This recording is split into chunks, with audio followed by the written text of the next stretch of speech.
Hi guys, so today we're going to be doing right angle trigonometry, but before we get started with our many example problems for today, we're going to first start by looking at some definitions. Okay. So what is trigonometry? Okay. So trigonometry is the study of the relationships among the angles and sides of a right triangle. So it's related to a right triangle and how the angles and sides relate to each other. Okay. So if we look at this right triangle here, ABC, and we think about angle A, acute angle A, identified here by the Greek letter theta. Okay. The sides of the triangle are the hypotenuse, the leg opposite to the angle, and the leg adjacent to the angle. Okay.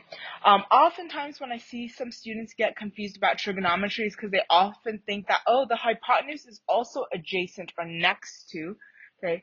But specifically when we're talking about adjacent, we're talking about adjacent leg, and then the hypotenuse is always the one that's across from the 90-degree angle. Okay. So using these sides, hypotenuse, opposite leg, and adjacent leg, we can define our 6 trigonometric functions. Okay?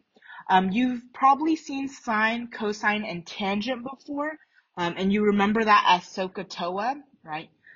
SOH for the so, cosine, adjacent hypotenuse for the ka, and then tangent, opposite for adjacent for the toa part. Okay?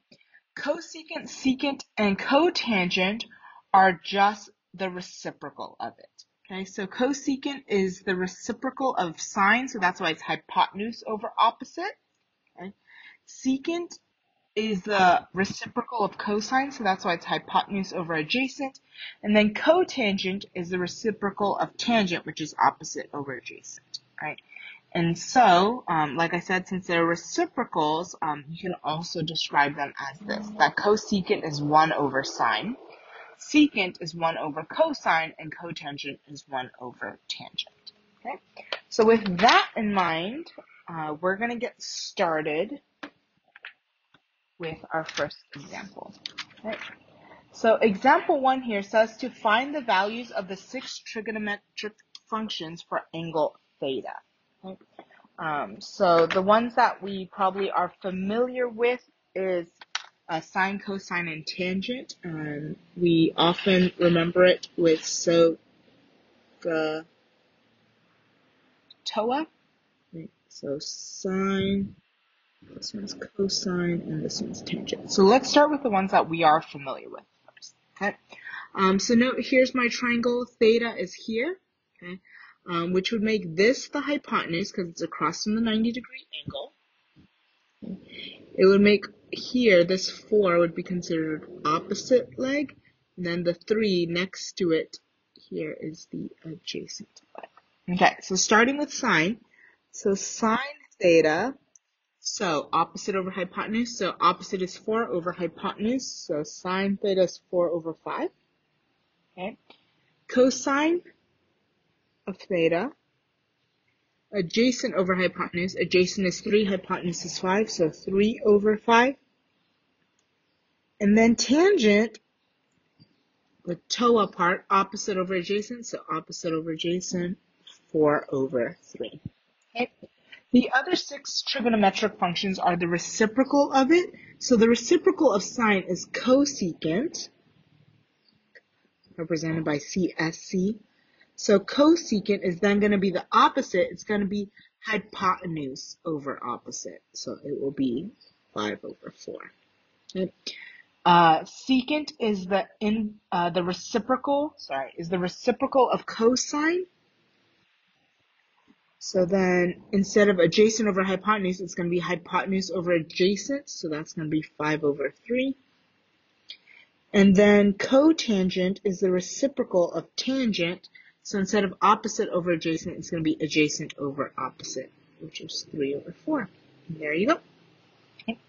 So why don't you try CYP1 on your own. This time you're going to use angle A as the angle you're referring to. And then once you're done, come check your answer. Okay, for CYP1, you should have gotten sine A is 3/5, cosine A is 4/5, tangent A is 3/4. And then cosecant, which is the reciprocal, will be 5/3. Secant A is 5/4, and cotangent A is 4/3. If you got that right, you can move on to the next example. If not, here is your explanation. Okay. So here we're now using angle A, so that's here. Okay. That would make the 3 the opposite now, and 4 the adjacent. Okay. And then 5 is still the hypotenuse because it's across from the 90-degree angle. Okay. So then sine A would be opposite 3 over hypotenuse 5. Cosecant, which is its reciprocal, is 5/3. Cosine A is adjacent over hypotenuse. So adjacent for A is 4, hypotenuse is 5, so cosine A is 4/5. Secant A, which is the reciprocal of cosine, is just it flipped, 5/4. And then tangent is opposite over adjacent, so opposite 3 over adjacent 4. Okay. And then cotangent, which is its reciprocal, would be 4/3. And there you go. Okay. So now, moving on to example 2. So, if cosine A is 2/5,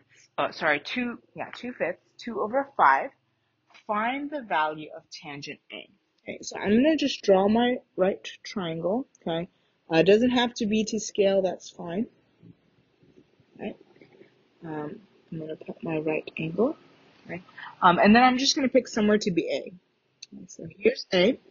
So cosine is adjacent over hypotenuse. So then adjacent would be 2, hypotenuse would be 5. Okay? And I want to find the value of tangent A. Tangent is opposite over adjacent. So here's adjacent, here's hypotenuse. So in order to do tangent, I need to know the opposite. Because this is a right triangle, I can use Pythagorean theorem to figure out what this unknown would be. Okay? So then 2 square plus x square equals 5 square, right? So which one's A and B doesn't matter, but C has to be your hypotenuse. Okay? So 2 square is 4, x square is x square, 5 square is 25. Okay. Subtract 4 on both sides, that gives me x squared equals 21. And then get rid of the square by square rooting. So x equals square root of 21. Okay. So then, opposite over adjacent. So this would be opposite. So tangent A would be opposite, which is square root of 21, over the adjacent, which is 2. So which one is that? That would be C. There you go. Okay. So why don't you try CYP2, and then once you're done, come check your answer. Okay, you should have gotten H. If you got that right, you can move on to example 3. If not, here is your explanation. Okay. So I know that tangent B is 3 over 7, so I just drew my triangle, labeled one of the angles B. Okay. Here's my right angle. And since tangent is opposite over adjacent, that means 3 is opposite, 7 is adjacent. Okay. And then since I want to find the value of sine B, that's opposite over hypotenuse, I need to know what hypotenuse is. And because this is a right triangle, I can find the missing side using Pythagorean theorem. Okay. So 3 squared plus 7 squared equals h squared. Again, A and B don't matter. However, your C has to be your hypotenuse, which is across from your 90-degree angle. 3 squared is 9, 7 squared is 49, 9 plus 49 is 58. Then, to get rid of the square, I square root both sides, so square root of 58 equals h. So sine B is opposite, which is 3, over the hypotenuse, which is square root of 58. Okay. However, we can't have radicals in the denominator, so we need to rationalize it, and I do that by multiplying top and bottom by square root of 58. Essentially, anything over itself is 1. So I'm really just multiplying 1, right? Anything times 1 is itself. So I'm not changing the value of this. I'm just changing what it looks like. Okay. So 3 times square root of 58 is 3 square root of 58. Square root of 58 times square root of 58 is the square root of 58 squared, and so that cancels out, leaving me with just 58. And there you go. Okay, so now before we get to example 3, Your book has some angles that often occur in trigonometry. So you should have seen your 30, 60, 90 triangle and your 45, 45, 90 triangle in geometry. This comes from a square. Okay. How we get this actually comes from a square, and how we get this comes from an equilateral triangle that we've now cut and split. Okay. So for a 30, 60, 90 triangle, what we learned in geometry is across from the 30 degree is the short leg. Okay, across from the 60 degree is the long leg, and that's going to be short leg, which here is represented by x times square root of 3. And the hypotenuse is going to be 2 times your short leg. Okay. For a 45, 45, 90 degree angle, your two legs are the same because for a triangle, isosceles triangles, the angle's the same, the side measures are the same. So these are both x, and then the hypotenuse is going to be x times square root of 2. Okay. As a result, for 30, 45, 60, these 6 trigonometric functions look like this. And so if you remember this, you should be able to do this pretty quickly. And then we're going to be learning the unit circle as well, okay, and that will help us to kind of have those memorized or in a visual way. Okay, so with that in mind, we're going to move on to example 3. Okay. So here, example 3 says to write an equation involving sine, cosine, or tangent that can be used to find the value of x. Then solve the equation, and then we're going to round it to the nearest 10. Okay. So here's my 30 degrees. That would make the x here adjacent, and it would make the 8 the hypotenuse because it's across from the 90 degree angle. Okay. So which one uses adjacent and hypotenuse? That's cosine. So cosine of my angle measure, which is 30 degrees, equals adjacent over hypotenuse, x over 8. Okay. So cosine 30, which was here on that list, okay, eventually you're going to be memorizing it. Even if it's not directly like knowing it right on the spot, you're going to memorize it because you're going to be doing the unit circle. Right? So cosine 30 is square root of 3 over 2, okay, equals x over 8. Okay. Multiply across multiply, so this is 2x, and then this is 8 square root of 3. Right? And then since I want x by itself, since this is 2 times x, I'm going to divide by 2 on both sides. 2 divided by 2 is 1, so this is 1x. And then 8 divided by 2 is 4, so this is 4 square root of 3. This is the exact answer. Okay? And then since the book wants us to round to the nearest tenth, 4 square root of 3 is 6.928203228, so that rounding it, it's approximately 6.9. There you go. Okay, so why don't you try CYP3, and then once you're done, come check your answer. Okay, so there was a mistake on the book's stuff, so we're going to actually just go with the 20 degrees here, which I've already talked about. The reason why it doesn't work, ideally, if this was a triangle that worked, you would have gotten the same answer, and whether you chose cosine or sine wouldn't matter. However, remember that triangles add up to 180 degrees, and so right now this 80 plus 20 plus the 90 is 190, and so this actually doesn't form a triangle, so that's why. So we're just going to be using this. We're going to pretend that this is actually going to be 70 then in order to work. Okay, and then there you go.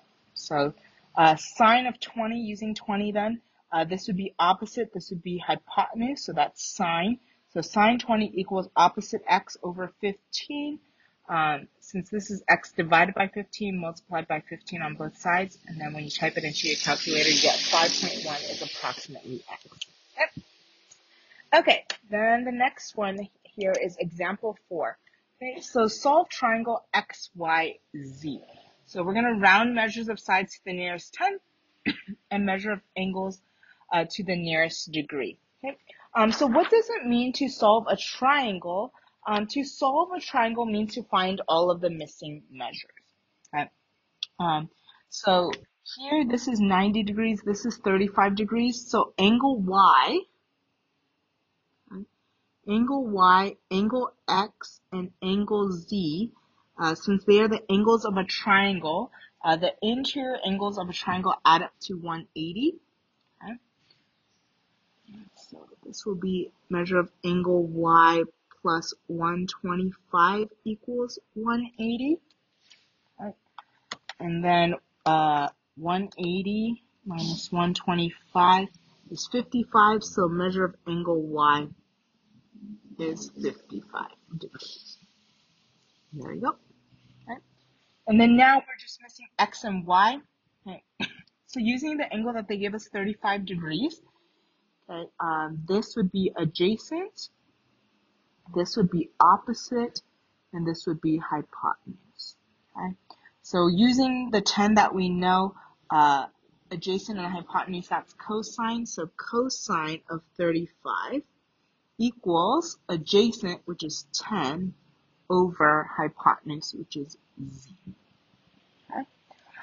And then here, because my variable is on the bottom, I need to move it up by multiplying on both sides. Since this is 10 divided by Z, we're going to move it up by multiplying by Z. Okay. And this is Z times cosine of 35 equals 10. Okay. And then since they're connected here by multiplication, I'm going to get rid of it by dividing on both sides. And so Z equals 10 divided by cosine 35. I'm going to enter that into my calculator. 10 divided by cosine 35. And that is approximately, nearest tenth, so one decimal place, this is approximately 12.2. Okay. Then I'm going to do the same thing for X. Okay, so since I know the adjacent and this is opposite, and adjacent is tangent. So tangent 35 equals opposite, which is X, over adjacent, which is 10. Okay. And then here, since this is X divided by 10, I'm going to get X by itself by multiplying by 10. Okay. So 10 times tangent 35 equals X. Okay. I'm going to plug that into my calculator. So 10 times tangent 35. And then this is approximately 7.0.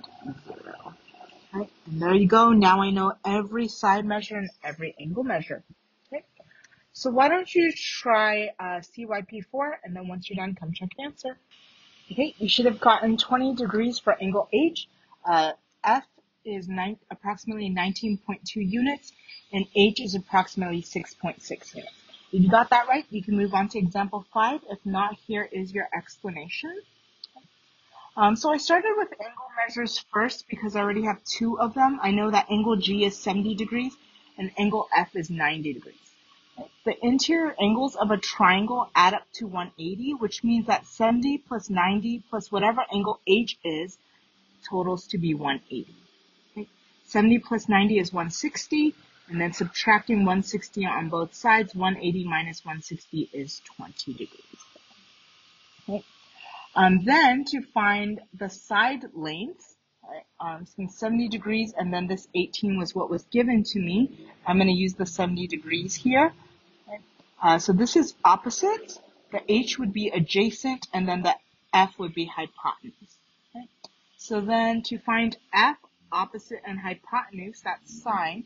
So sine 70 equals opposite 18 over hypotenuse F. Okay.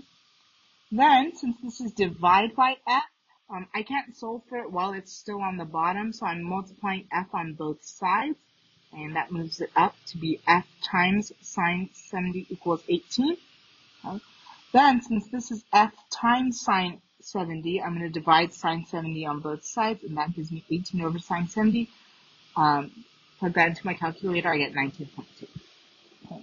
I do the same thing to find h, since this is opposite and adjacent. That's tangent. So tangent 70 equals opposite 18 over adjacent, which is h. Again, the variable h here is on the bottom, so to solve for it, I have to move it on top first. So since it's divided by h, to move it on top, I'm going to multiply it by h on both sides. And that gives me this. Then, since they're connected by multiplication, to get h by itself, I'm going to divide out the tangent 70 and plug that into my calculator, and I get 6.6. Okay. So then in example 5, right, we're also solving for the triangle ABC, so finding all of the missing measures. Okay. And then this time, though, we're given all of the side lengths, right, 5, 12, 15, and we're missing the angles. Okay.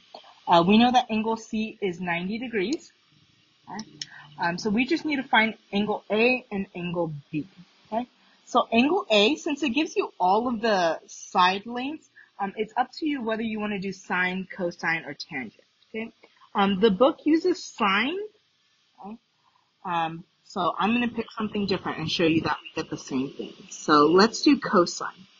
So cosine A, if this is A, right, cosine is adjacent over hypotenuse, so 12 would be the adjacent and 13 would be the hypotenuse.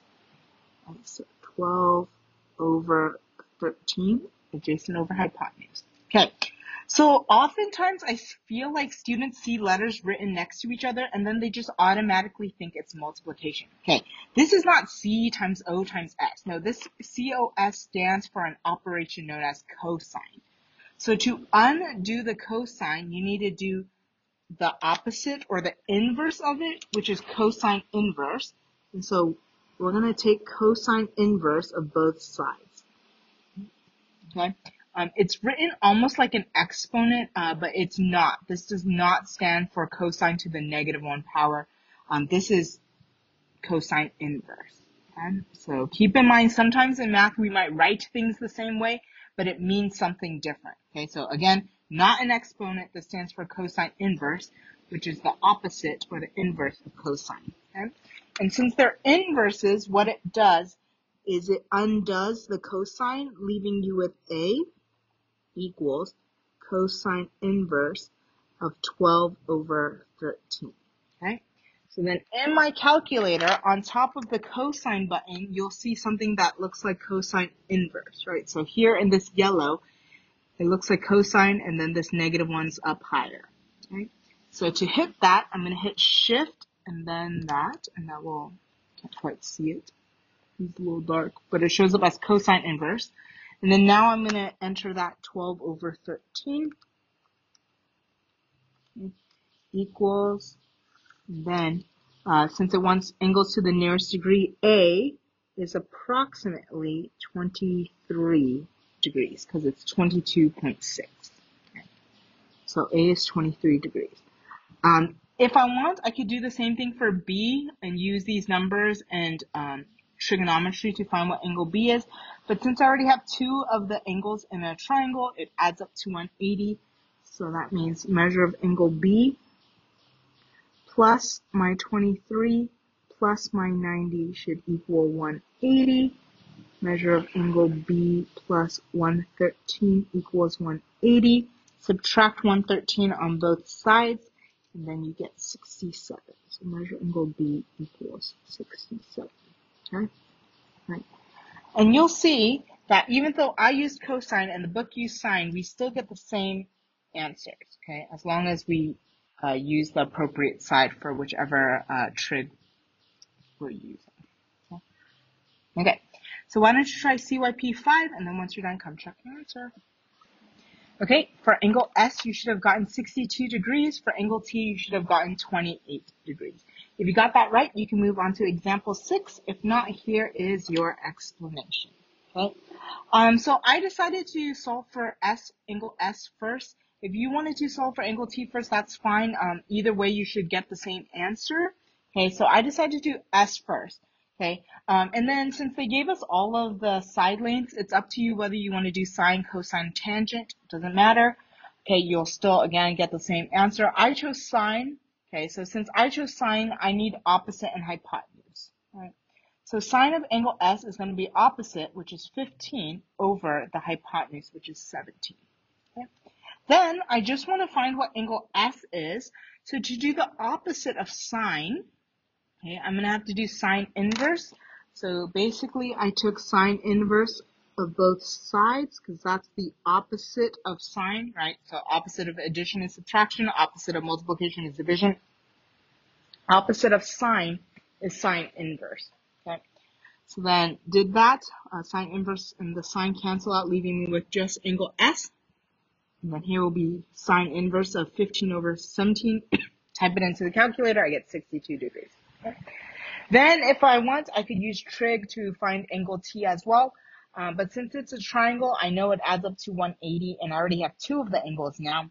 So using that, angle T plus 62 plus 90 degrees equals 180. Solve for angle T, that gives me 28. Okay. If you're wondering what this M stands for, in geometry, we learned that this is measure, so this really stands for measure of angle T. Okay, so now moving on to example 6. Okay.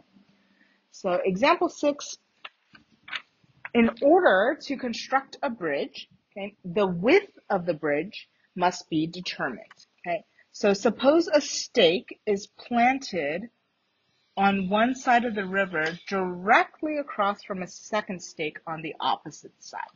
So one stake is here, directly across opposite stake. Okay?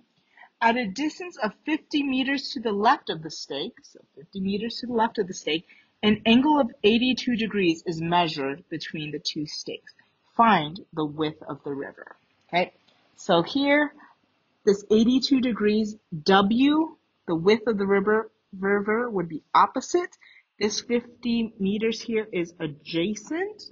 Okay, so opposite and adjacent, that's tangent. So tangent of my angle, so tangent 82, equals opposite, which is represented by W here, over adjacent, which is 50. Right? Then solving for W, right, how wide the river is. Since this is divided by 50 to get W by itself, I'm going to do the opposite, which is multiply by 50. Okay. So that means this is 50 times tangent of 82 equals W. Okay. So 50 times tangent 82 .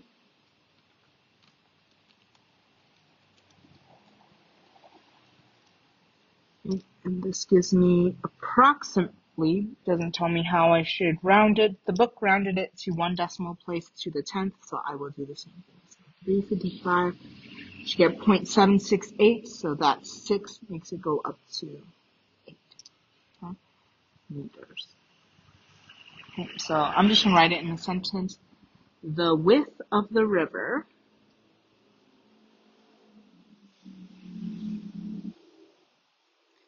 is 355.8 meters. And there you go. Okay. So why don't you try CYP 6, and then once you're done, come check the answer. Okay, you should have gotten that the canyon is 274.7 feet across. If you got that right, you can move on to the last example. If not, here is your explanation. Okay. So John found two trees directly across from each other in a canyon. So here's my two trees, and then here's the canyon. Okay.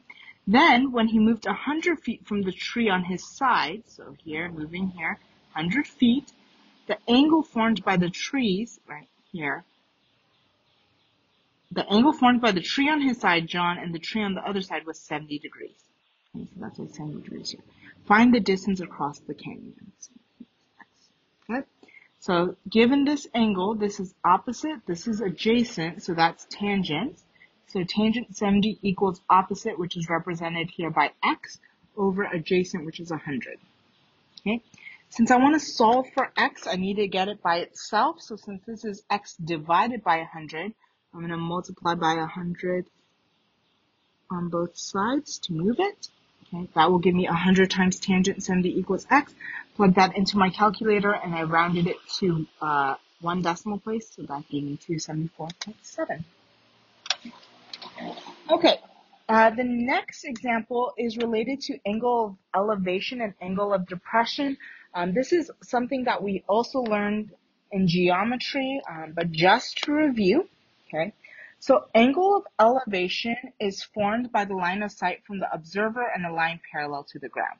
So the way I think about it, if I'm standing here, angle of elevation is formed by looking straight across and then looking up.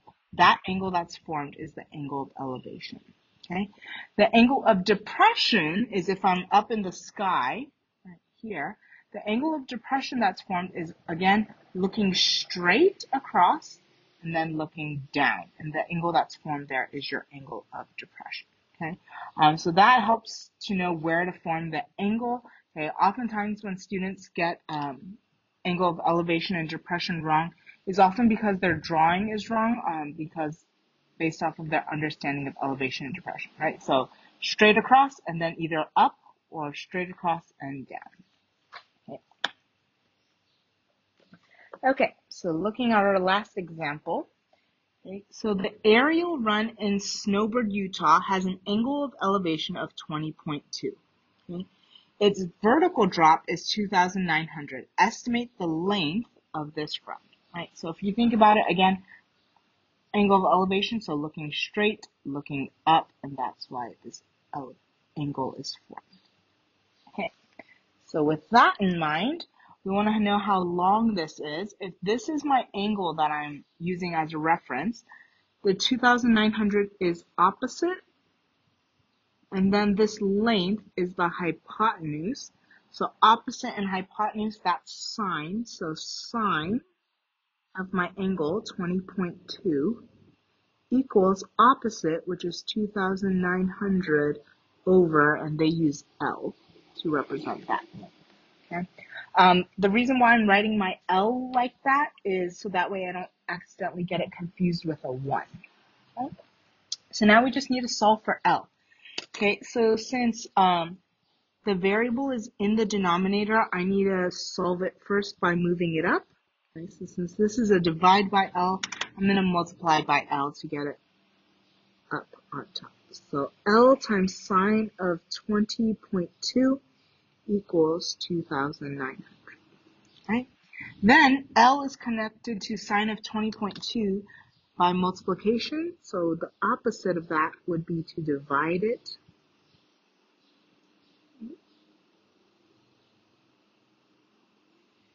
Okay, so then this gives me L equals 2,900 divided by sine of 20.2. Okay, I'm going to type that into my calculator, 2,900 divided by sine of 20.2, and that gives me approximately 8,398.5. Okay, and since we're measuring in feet. Okay, so if I were to write my answer in a sentence, the length of the run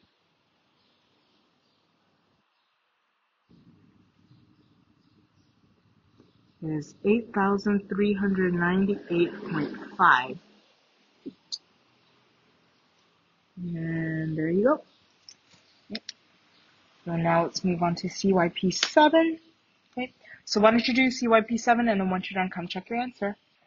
Okay, you should have gotten that the length of the ramp is about 7.5 feet. If you got that right, you can start your homework. If not, here is your explanation. Okay. So I started by drawing a picture of the problem, right? So it says a ramp for unloading a moving truck has an angle of elevation of 32 degrees. So again, looking straight, looking up, then that's 32 degrees. Okay? The top of the ramp is 4 feet above the ground. So that means the top of this ramp is 4 feet above the ground. I want to know the length of the ramp. Okay? So with this being my reference angle, this is opposite, this is hypotenuse, opposite hypotenuse, that's sine. So sine of 32 equals opposite 4 over hypotenuse x. Then I'm solving for x. However, since the variable is in the denominator, I need to move it up. And since this is divide by x, I'm going to move it up by multiplying by x. Okay, so that gives me x times sine of 32 equals 4. Then getting x by itself, since this is connected by multiplication, I'm going to get rid of it by dividing on both sides. Right. So x equals 4 divided by sine 32. Enter that into my calculator, and I rounded it to 1 decimal place, to the 10th place. That gives me about 7.5, so the length of the ramp is about 7.5 feet. Okay.